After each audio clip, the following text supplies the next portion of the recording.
Today I'm sharing with you my recipe for making these delicious and juicy Puerto Rican style pork chops. So make sure to stick around and watch.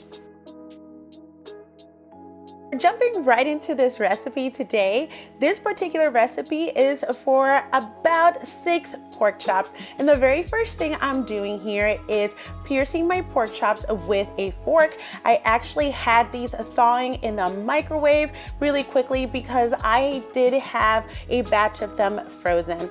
So I'm quickly going through all of them just so that the marinade that I'm making here penetrates through all the pork chops nicely.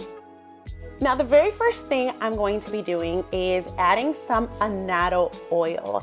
I am going to be showing you guys how to make annatto oil or aceite de achote in an upcoming video. It is a very simple. I just use annatto seeds and some vegetable oil. So I have approximately 2 to 3 tablespoons of this oil, and using my hand, I'm just distributing it all throughout the pork chops so that they get that really beautiful color.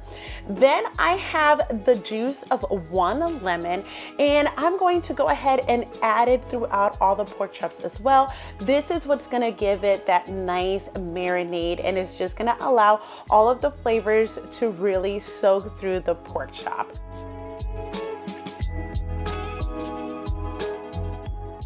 Now, whenever I'm marinating meat or seasoning meat, I love using oregano, especially with pork. So for this particular batch, I'm going to be using about 1 tablespoon of the oregano. And again, I'm using a glove because I didn't want my hands to get super dirty, but just work it evenly throughout all of the pork chops.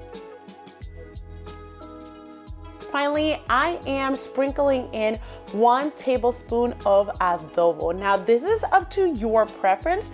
Some people like to add some salt to it. I feel like the 1 tablespoon of adobo is plenty for my family since adobo itself is salty.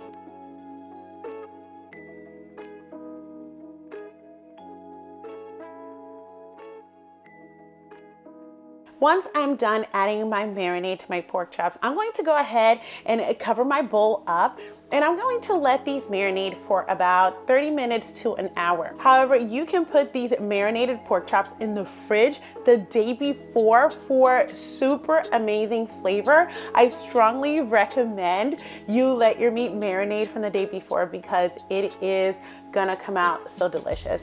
Finally, I took my sheet pan and lined it up with aluminum foil just for easy cleanup, and I'm going to lay out all 6 of the pork chops. Then I'm going to place it inside the oven that I have preheated already at 350 degrees for about 50 to 60 minutes.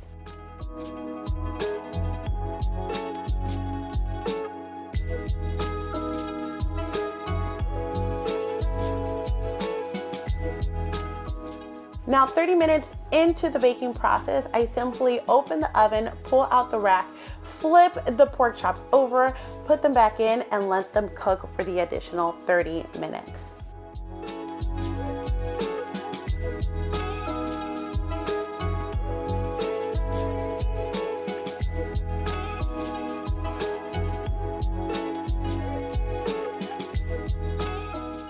And here are the results. These beautiful, delicious, and juicy Puerto Rican style baked pork chops.